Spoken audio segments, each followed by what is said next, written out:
Friend good morning welcome back to our channel. કેમ છો તમે બધા? આઈ હોપ કે તમે બધા જ મજામાં છો. હું પણ મજામાં છું.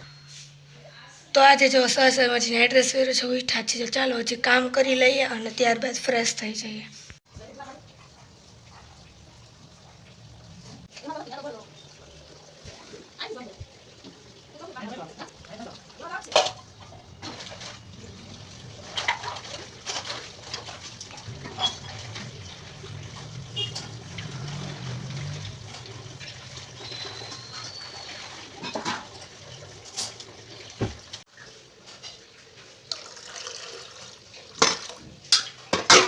તો આપણે જો કચરું કાઢી ગયું છે, પછી પાણી ભરાઈ ગયું છે ગોળામાં અને હવે પોતું કરવા બેઠી છું. ચાલો પોતું કરી લઈએ.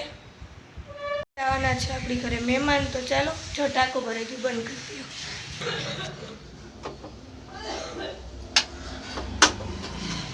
તો આજે રાતે આવવાના છે આપણી ઘરે મહેમાન, તો બ્લોગ કન્ટિન્યુ જોતા રહેજો. મસ્ત બ્લોગ બનવાનો છે.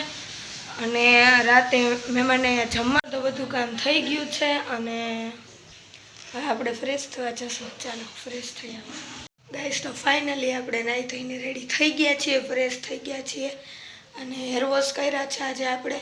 હવે તો શોર્ટ હેર થઈ ગયા, તો ગમે ત્યારે હેર વોશ કરી. તો જો આપણે હેર વોશ કરી લીધા છે અને કૂચ નીકળી ગઈ છે. હવે આપણે થોડીક વાર ઝુમર કરશું ને ત્યારબાદ થોડુંક ભણવાનું લખશું. થોડુંક હોમવર્ક બાકી છે તે કરી લઈએ. રીતના કંઈક ઝુમર છે, તો આ ઝુમર 5-10 કરશું ને પછી લખવા બેસી જશું. આપણે માઇન્ડ ફ્રેશ થઈ જાય. તો આપણે બપોરે જમી લીધું હતું અને તમને કીધું હોમવર્ક કરી લીધું હતું. અને જો અત્યારે વાગવામાં થઈ ગયા છે 4:20. આપણે જમીને સૂઈ ગયા હતા ઘડીક અને થોડીક વાર આપણે વાંચ્યું, એટલે બ્લોગ ચાલુ કરવાનો કાંઈ ટાઈમ ન મળ્યો. અને અત્યારે જો આપણે ગોલો લીધો છે એક, તો ચાલો બધા ગોલો ખાવા. અહીંયા એટલા બધા ખાસ નથી આવતા, તો પણ થોડીક ઠંડક પડે એ માટે. કોણ આવવાનું છે? તો આ તનિષાબેન આપણે ઘરે આવ્યા છે, તેના નાનીમાં, એટલે આપણે નાનીમાં જ થાય. તો તે અહીંયા જમવા આવવાના છે.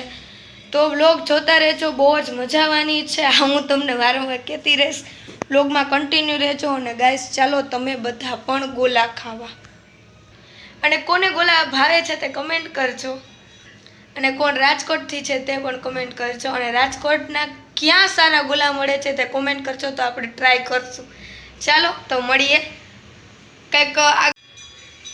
જો આ મમ્મી બહાર વાળે છે ગાઈસ. તો 5 વાગી ગયા છે ને મમ્મી જો અત્યારે મહેમાન આવવાના છે તો કેરીના રસની તૈયારી કરે છે.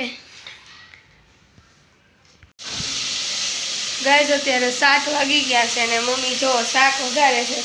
શેનું શાક છે મમ્મી? ગુવાર બટાકાનું.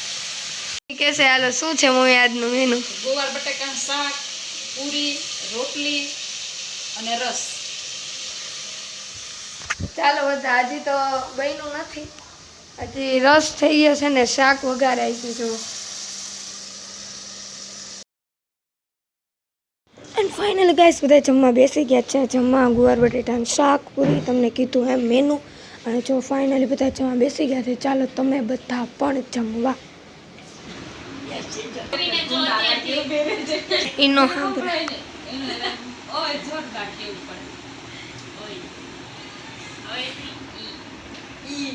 છે ને આ બ્લોગનો ફાઇનલી એન્ડ કરીએ છીએ. આ બ્લોગ કેવો લાગે તો કમેન્ટ કરજો, લાઈક અને સબસ્ક્રાઈબ કરજો. Bye bye bye.